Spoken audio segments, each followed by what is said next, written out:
Assalamualaikum. Hai, hari ini bersama dengan Ustazah Nur Atikah binti Zulkifli. Jadi kita akan belajar untuk pendidikan Islam tahun 6 bidang sirah yang bertajuk Perjanjian Hudaibiyah. Okey. Jadi bila kita belajar ni, kita akan tengok apa yang kita akan belajar dalam tajuk ni pada hari ini. Okey, hari ini objektif kita adalah menjelaskan latar belakang peristiwa Perjanjian Hudaibiyah. Okey, kita akan mulakan dengan latar belakang Perjanjian Hudaibiyah ni. Macam mana? Iaitu pada mulanya Nabi Muhammad SAW ni telah bermimpi pada suatu hari, yang mana dalam mimpi baginda telah mengunjungi Masjidil Haram, bercukur dan bergunting rambut. Okey, jadi bila Nabi bermimpi, Nabi pun seterusnya menceritakan mimpi baginda kepada kaum muslimin. Jadi kaum muslimin ni dia dah faham. Okey, bila dah faham, okey, maknanya Nabi nak pergi membuat umrah ke Mekah. Maka mereka pun bersiap dan juga bawa haiwan-haiwan ternakan untuk disembelih bila dah masuk ke Mekah. Jadi pada bulan Zulkaidah tahun ke-6 Hijrah, seramai 1,400 orang muslimin bergerak bersama Nabi untuk menunaikan umrah. Maka Nabi Muhammad SAW dan kaum muslimin bergerak ke Zulhulaifah. Di sana mereka mengenakan pakaian untuk berihram umrah. Lepas berihram tu, maka diteruskan lagi perjalanan ke satu tempat yang dinamakan Usfan. Di Usfan ni Nabi dapat berita bahawa kaum musyrikin Quraisy yang berada di Mekah bersiap sedia untuk berperang dan juga nak halang rombongan Nabi dari masuk ke Mekah.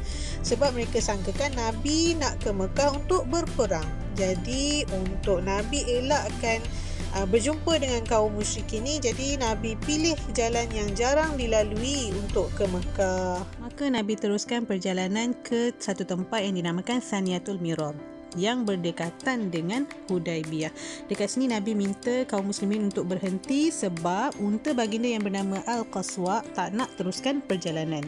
Okey, di sini juga baginda dikunjungi oleh Budail bin Warqa Al-Khuzai yang dari kaum musyrikin bertanyakan tentang tujuan kenapa baginda nak ke Mekah, dan baginda telah menegaskan bahawa tujuannya semata-mata untuk menunaikan umrah.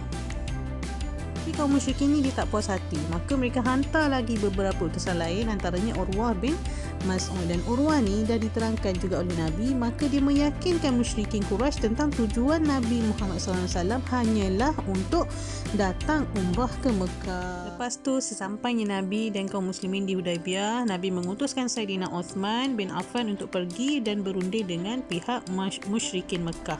Dan beliau ditahan dan tersebar berita bahawa Saidina Uthman telah dibunuh. Jadi Nabi Muhammad SAW segera mengajak kaum muslimin berbai'ah atau berjanji mempertahankan hak dan kesucian Islam. Okey, bukan sengaja main-main hantar Saidina Uthman. Maka terbentuklah perjanjian taat setia dalam kalangan orang Islam yang dinamakan Bai'atul Ridwan.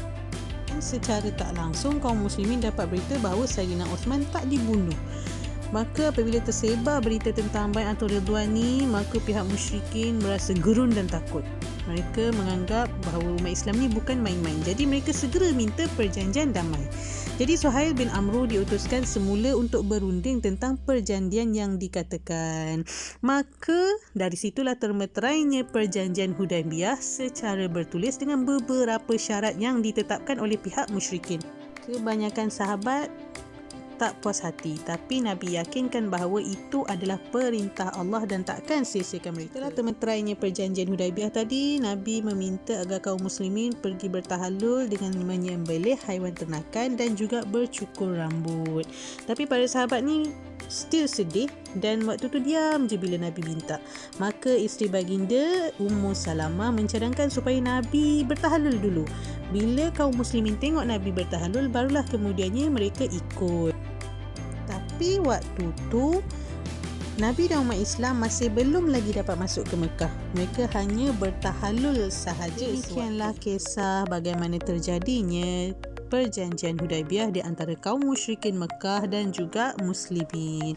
Okey, sehingga kita berjumpa lagi di lain waktu, insya-Allah. Assalamualaikum.